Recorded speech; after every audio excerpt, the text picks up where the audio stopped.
ઝાલોદ તાલુકાના આઈસીડીએસ કચેરી ખાતે આંગણવાડી કાર્યકર બહેનો દ્વારા આવેદનપત્ર આપવામાં આવ્યું. આ તારીખ 6/3/2026 શુક્રવારના સવારે 11 કલાક સુધીમાં મળતી માહિતી અનુસાર ઝાલોદ તાલુકાના આઈસીડીએસ કચેરી ખાતે આંગણવાડી કાર્યકર વર્કર બહેનો દ્વારા વિવિધ પ્રશ્નોને લઈને આવેદનપત્ર આપવામાં આવ્યું હતું. પોષણ ટીકર અને નવી એપ્લિકેશનમાં સતત ટેકનિકલ ખામી સર્જાતી હોવાના કારણે આંગણવાડી વર્કરમાં અસંતોષ જોવા મળી રહ્યો છે.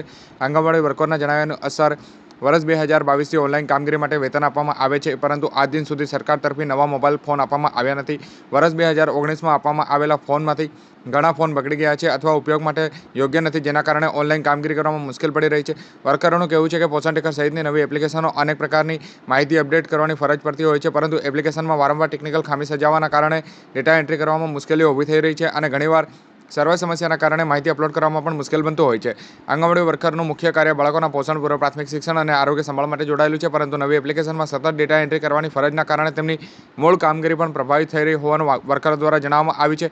આ પરિસ્થિતિને ધ્યાનમાં રાખી અને સંગઠન દ્વારા તંત્ર સમક્ષ માંગ કરવામાં આવી છે કે આંગણવાડી વર્કરોને નવા ફોન આપવામાં આવે અને ટેકનિકલ સમસ્યાઓનું નિરાકરણ લાવવામાં આવે.